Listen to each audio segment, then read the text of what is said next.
This is Your City Could Be Better, because it could be. I'm David Plotz. If you love your city and still complain about it, you're in the right place. Megan Harris, what's the favorite thing you used to be able to do in downtown Pittsburgh that you can't do anymore? Sober up at the McDonald's and walk down to the point and watch the sunrise. Not a thing. Can't do it anymore. McDonald's is gone? No fast food in downtown. Not like that. And it was also proximity. It was so close to like a big state park where you get to watch everything. And that fountain, David, is incredible. It literally shoots like 200 feet in the air. But no fast food. No fast food downtown. Mm-mm. Well, that might be heaven for some people. There's like a Subway, but it's not like the In and Einstein Brothers. It's like the fancier fast food. I wanted like the food of the people. So Pittsburgh's downtown, no fast food, but it will have the NFL draft in April. And the NFL draft is coming to a city where there are a lot of vacant storefronts downtown. Like a lot of American downtowns, Pittsburgh's downtown is struggling. 50 vacant storefronts in the downtown Golden Triangle area of the city. So the city has been trying something different, which is offering bargain basement rents to anyone who'll fill a space. The Pittsburgh Downtown Partnership has managed to fill over 30 empty stores in anticipation of the draft, with more set to open in the 6 weeks before the draft occurs in late April. So small business owners are getting a chance to show off their wares for a fraction of the rent they might pay somewhere else. And in other spaces, there's live performances and art. So I'm joined by the host of CityCast Pittsburgh, Megan Harris, to talk about this interesting attempt to revitalize a downtown. So Megan, what are some examples of businesses that have come into downtown that weren't there before in this moment? Yeah, I feel like I see a new one every time I walk around because our space where the CityCast team works is downtown. One new favorite is like a coffee shop, for example. They've got a superhero theme. It's very femme forward. They're part of something called a rent abatement program through this partnership. There's another cafe. I believe there's a sushi restaurant. It's got a nice rooftop. I've never been there on a day nice enough to enjoy that rooftop, but I've seen it from a distance. There's a flower shop, craft store. It's a bunch of different things, and they've all really popped up like in earnest over the last few weeks. So these are small. This is not like a big new Saks. There's not a huge Walmart or something. These are small businesses. Correct. Yeah. I mean, I think that thing of like getting a massive tenant, like a department store, people aren't opening new department stores. So this is them trying to figure out all the little spaces that are a little bit easier to fill. What can we do to make them look nicer, make us look a little bit busier and more happening before a big event? So because I haven't been in downtown Pittsburgh for a while, has your downtown felt dead, and does it feel less dead now? Does it feel different?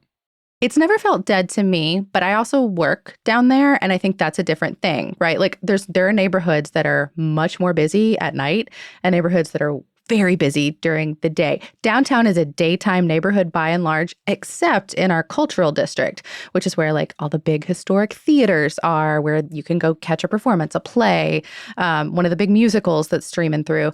That's different.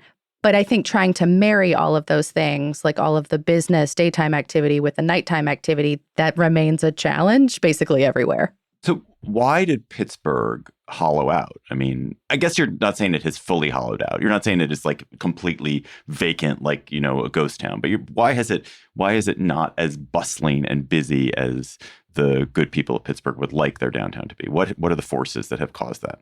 Yeah, I mean, I think it's some of the same stuff that's happened everywhere, right? Like, I mean, we'll go way, way back. There's post-war suburbanization. There's the highway policies that hit in the 60s.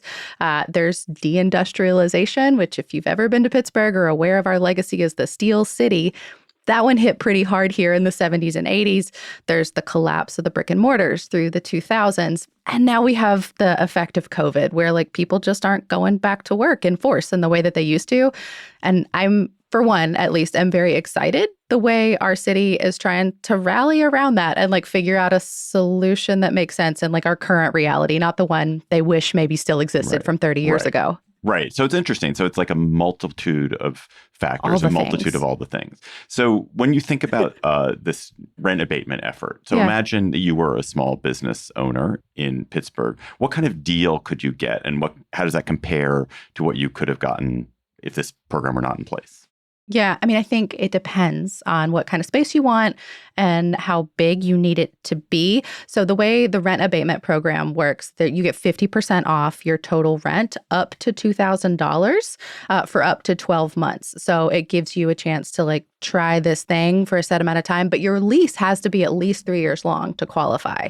So you're getting it for the first Oh, year, but you're committing to being in the neighborhood. oh, that's interesting. Yeah. So like if your total rent is $4,000, you have hit the sweet spot, my friend. That is the most amount of bang for your buck you can get. But like for that roughly average like rental price downtown right now, that would be like 125 square feet. That's pretty tiny. But for a lot of shops, that's more than enough to get the job done. So it just kind of depends where you fall on the scale. So what you're saying is like if you look at market price, that $4,000 a month, which is where you'd get the $2,000 abatement, it Yeah. gets you about 125 square feet, which is just like one room. So if you want a bigger storefront and you're paying 6,000 or 8,000, you're still only getting 2,000 abated. Correct. And again, these are for folks. The way the rent abatement program works is you have the concept. You know what you want to do. You have found the space where you want to be, and you've also found your landlord, and you two have already negotiated this. Now you are going to this organization and saying, "Hi, hello, please help cover the cost of this check for at least the next 12 months." And it's working for a lot of people. Like they had to pause the program. They got so many applications. That is so interesting. And Yeah. in the period before this existed, because I didn't realize it's stretched for 3 years. So these are people are really making a commitment. It's not just, oh, I'm going to take advantage of this thing. I'll get the NFL draft money and I'll just be in here for 6 months and then I'm gone. It's like they actually have to commit to quite a significant time period. Yeah, and there are some leases among like the original goal was they were trying to fill 20 storefronts. They got such a ridiculous outpouring that they're like, okay, maybe we can raise that number. So now the number's 50 headed into the draft, and they think they're going to meet the goal. And some of these leases, they said, not a ton, but a few have signed leases for 10 years. Why is that such a good deal? I mean, I guess 50% off your rent is a good deal, but not if it's, if it's 1 year on a 3-year lease. That's not an enormous shift in your finances. Why? Did you think it's that it brought attention to something? It was just like a little push to get people to try this? I think it's a combo of things. So like this rent abatement program is working in tandem with another one that the same organization, the Pittsburgh Downtown Partnership, is doing, which is a pop-up program. And that one comes with a matchmaking component. So for 6 to 12 month period, this is kind of, I think, what you maybe had in mind. For those, you raise your hand, say, I have an idea. I want to be downtown. They're like, okay, cool. We think you'd work here. We know the guy. We'll negotiate the lease for you. We'll help figure this out. So these two things are working in tandem to help people test their idea, test the market, make sure the market is ready for them, make sure that they are ready to own and operate a small business. And at least for the ones that are signing these longer leases, right? Like, I mean, running a small business is incredibly difficult. Like, yes, 3 years is not that long, but also like as an entrepreneur, like that's so much time of your life. And that first year is like enormously difficult. If you can make it through all the hiccups of getting that worked out, hopefully year 2 and year 3 get easier, right? And just so I understand it, the landlords are not eating any cost of this. The cost is Nope. being borne by the Pittsburgh Downtown Partnership. Who is paying for that? Yeah, so we have a lot of these here in Pittsburgh, but the PDP is funded a variety of ways. But these programs, rent abatement and pop-ups, they're being funded by a combo of corporate and private philanthropy. So organizations are coming and be like, we like things like this. They let the PDP act as like the liaison and decide who gets what.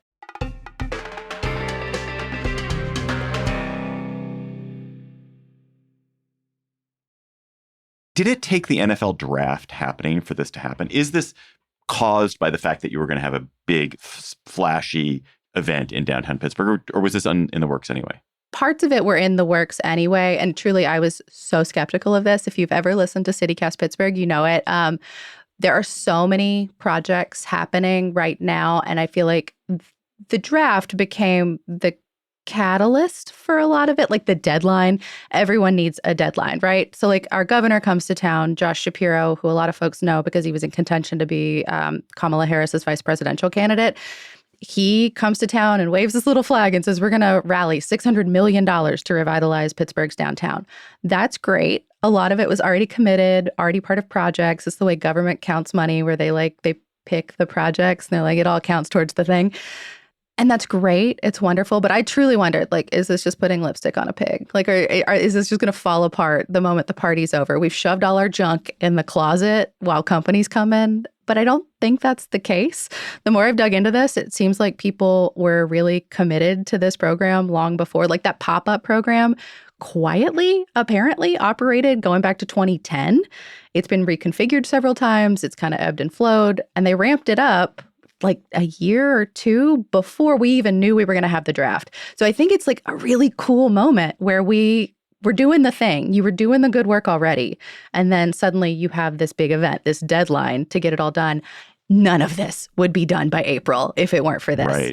Right. That's so interesting. So it's a forcing function. It compels people to have to act by then. It also draws attention to it. It like puts eyes on it, and that makes it cooler, and probably people want to participate. They hear more about it. They hear about it on CityCast Pittsburgh. So tell me a little bit about why the draft helps downtown. So I did not realize this, but the numbers that you're projecting are astonishing. Something like 500,000 to maybe 700,000 people who are attending or participating somehow in the draft in Pittsburgh. That's just attendance, not even like those are people they physically expect to be within the footprint of the draft. Yeah. That is crazy. Yeah, I think so too. I mean, to put it in context, our city population, like just the city of Pittsburgh, is 300,000 people. So this effectively doubles, close to triples it, depending on how close these projections actually are.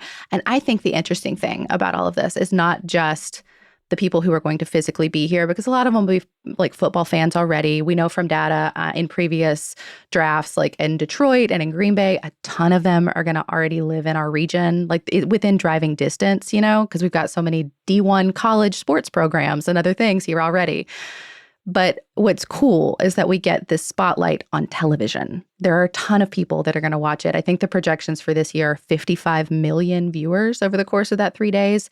And that's the piece that I think is worth banking on, because Pittsburgh is beautiful. It's affordable. It's a really fun place to be. And I don't think it's on the lips of a whole lot of people. And this gives them a chance to like actually talk about these cool things. So is it taking place in the same footprint where the rent abatement is? I mean, is it like the draft is going to be on the street in front of the coffee shop, or is it not like that? Not exactly, but I do think these are things that can like work together, right? So our two stadiums, I think somewhat uniquely, are really in our city center. The PNC Park where the Pirates play, baseball team, and then the Steelers play at Acrisure Stadium. Most of the stuff is going to be around there, like the small businesses around in the front, but there's only like 2 or 3 hotels that are within like close walking distance in the North Shore, so just across that river. So it means that a ton of people are going to be downtown because there are so many more hotels over there. And we know that like from Steelers games, from Pirates games, from Penguins games, because their arena is just on the other side of the river, like when any one of those things have anything going on, people are constantly flooding through downtown. They want stuff to do. They want to have a nice meal. They want to look at pretty things. And I think all of this makes that possible. Going back to the rent abatement, to the revitalization of downtown. Yeah. Give me the optimistic case that this program and the enthusiasm that's come around the draft leads to a permanent change in the state of Pittsburgh's downtown. Yeah, I mean, this is optimistic, maybe idealistic. The pop-up piece is short-term, but I think it gives people a chance to get to know their neighbors, to have these conversations, to try to be entrepreneurs, many of them for the very first time. And if it sticks downtown, that's great. But maybe they move to one of our surrounding neighborhoods. Maybe they go just outside the boundary of the city and they bring those crafts, that knowledge, that experience, and those relationships there. I think the relationship piece is foundational to this because, I mean, as all of us know, like things get done faster when you know a guy. I think that's a piece of it. And then the rent abatement part, like that's long term. Even if it's only 3 years, maybe that builds momentum for the spot that's next to yours. For the ones that are 10 years, like, gosh, I'm stoked about that. And I actually don't know which are which. Like, I can't wait till we get the final list of some of these businesses and organizations, because again, we're just getting a trickle at this point, the folks that are more established and more willing to talk to the press about their experience so far. But like, it's going to be so cool to walk down the street, like come out of my office and see stuff happening, people moving around. And hopefully that continues after 4 p.m. because that's the challenge. Right. So that's the optimistic case. Is there a pessimistic Yes. case where this doesn't work? I mean, I think we're back to the pig and the lipstick. Like, I hope that there's more to this than just the people coming in to visit. And I think there is. You know, some of the other projects I mentioned, like they did a huge overhaul of a historic square where there used to be like markets and farmers markets and things like that. And it's been that recently. But like the ADA standards for the cobblestones around it were 30 years out of date. Now you can walk around it, and it's going to be a really lovely place to be and to experience life. We're getting a playground downtown for the first time ever. Those pieces will outlive the draft. But the storefront part, I don't know. Running a small business is really hard, and it's increasingly hard with like, you know, all the supply chain stuff, with just the business thing. Like, I don't want to discount that. And I hope that they get the support beyond April. So last question here, Megan, before we get to our fun final segment. What can listeners in other cities take away from this conversation about Pittsburgh's downtown revitalization to make their own city better? And I guess and to actually get more specific on it, is there any part of this revitalization that was citizen driven rather than like kind of the elite driven? Yeah. I mean, I think there's always that question, right? Like how much of it is happening with us versus to us? I think the relationship piece is the one that is the most transferable. If you can build coalition within your own neighborhood, within your block, within whatever, like wherever your community is, it's easier to get a thing done. And the louder you can be as a community, the more you can advocate on behalf of the thing you want. So like if that's like a composting ordinance, that's great. If it's a program like rent abatement in a major city neighborhood, that's awesome. But all of these things happen as ideas, and the ideas make more sense when you have people behind them and you have people willing to take a bet because they know you. They know you and you want to bet on this, so they want to bet on it too. Relationships. Build the relationships. Sorry, it's corny, but I think it's true. No, I think it's true. No, I don't know if you heard the first episode of Your City Could Be Better when I talked to Sean McPherson, our CityCast Twin Cities host, about sort of the organizing that takes place in the Twin Cities around the resistance to ICE. And one of the things when I asked him that same question, what could people in other cities do? And he was like, just get on a signal chat with your neighbors, not about, fighting ICE or opposing policies you don't like, just a chat where you and your neighbors can interact. And that in itself is a valuable thing, that those ties that you're building are valuable. And you're kind of saying that you're giving the small business commerce version of that same answer. Yeah. I think I'm proud to be in company with Sean McPherson. He's elite.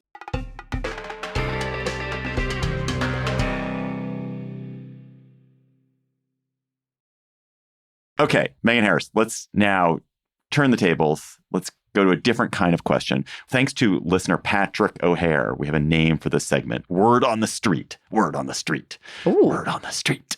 So the question for today's Word on the Street, Megan, is, and I teed this up for you because you're from Pittsburgh, and people from Pittsburgh are second only to people from Boston in their just sanctimonious unbearableness around their sports team. This is about sports, isn't it? Yeah, okay. Yes. How does one handle a neighbor or a friend who refuses to support the local sports teams? I think I might be in the minority, but this does not bother me at all. Don't come. Don't pay attention. I don't care. The one pro tip I give people who truly could not care less about local sports is that if you check their schedule, that is the time you want to go to the grocery store. That's important. It's good to know. You need to know for traffic patterns, and you need to know when every grocery store in the city of Pittsburgh is about to be empty because they're all watching the game. You don't think there's an obligation if you live in Pittsburgh to know, okay, Mike Tomlin's leaving as coach, or we've signed Brett Favre. Or Aaron Rodgers. You signed Aaron Rodgers. Okay, yeah, you got there. Aaron Rodgers. It was like decrepit Same former era, Green Bay different quarterback. You don't think there's an obligation to know that and to be in the game around that? Not really, honestly. I mean, it's not an obligation. I do think that there's a business of sports element to this that is tangible to all of us. We are taxpayers. Three River Stadium was demolished 26 years ago, which means that the lease for the two arenas I was just talking about, PNC Park and Acrisure, they're about to come up in 2030 and 2031. Do you want to pay for a brand new one? Do you want to deal with what DC just did and have the team threaten to leave?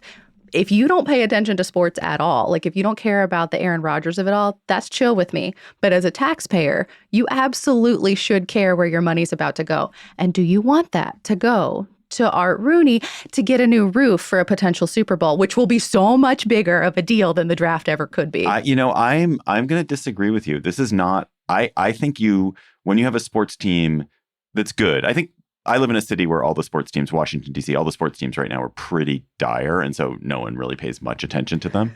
But if you have a sports team that's good, I actually think there's kind of a civic obligation to be excited about it and to engage with it. So you can have conversations. You can talk to somebody on the bus about the jersey they're wearing, and you can that good feel. You were just talking about the connection, that good feeling of connection. It's a universal language, sports, not for everybody, but it's like broadly, it is a place where people can find agreement. And I think it is kind of an obligation as a citizen of a city to connect and at least be aware of what's going on with the team and be able to sort of, have a smile when you see somebody who's wearing the jersey. Or know who to call a jag-off today. I'm with you. I think you have a much more rich and fulfilled experience as a Pittsburgher if you were aware of our sports teams and their victories, their complete losses.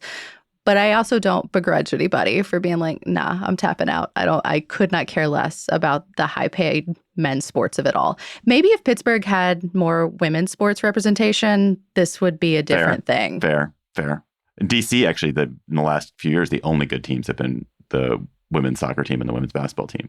And there's a lot of love in the city for them. I've been banging the drum for a WNBA team in this town for a long time. The mayor has changed. I don't know how the new mayor feels about that. I'll save that one for another episode of CityCast.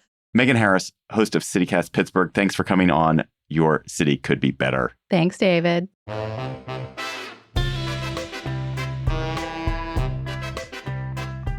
That's all for today's episode of Your City Could Be Better. I'm your host, David Plotz.